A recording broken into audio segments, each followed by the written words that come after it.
защото няма какво правим и ние скучно. Аз ще видя за Обичате, сега. зад кадър. Оф, искаш да забавно или не искаш? Знаеш какво забавно ще ми стане всеки? Ще питам за 10 ноември, ще питам. Ти си по-голям, ще ми обясни за 10 ноември. Какво за 10 ноември? Ще задам въпрос свързани с 10 ноември. Нищо не ми говори тази дата. Това е много лошо. Ми да. Добър вечер.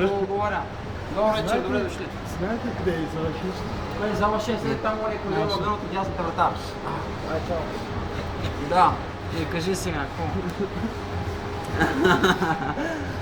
Милене, здравейте! Искам да ви попитам, знаете ли какво се е случило на 9 ноември? Първо на 9 На ноември. 9 ноември Миленчо Пуленката ще даде плакат на Бургер Кинга от колко преди Шанел.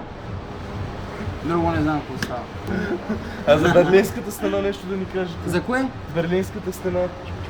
Берлинската стена. Че това е фашистска история, бе, къде да знам аз.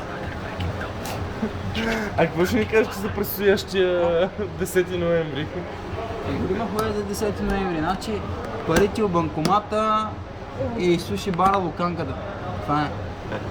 Ами така. А знаете ли по принцип с какво се свързва 10 ноември? Кое?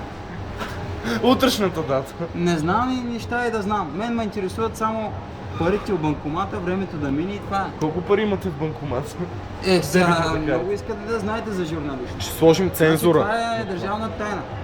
Всеки трябва да се знае и всяка жала да се знае гьола. Сигурен ли сте, че всеки левче във вашата дебитна карта е изкарана с честен труд и пот на чело? Да, сигурен съм, мога да Докажете с анализ на пота ви. Време, че Анал. и всичко съм си го постигнал сам. На времето, В когато Холандия бяхте съм ходил. млад. Какво? Тогава сте В го Холандия съм постигнали. ходил, в Испания съм ходил, в Швеция съм ходил, в Норвегия съм ходил. Къде ли съм ходил? И сега кога ги продавам? Перфектно за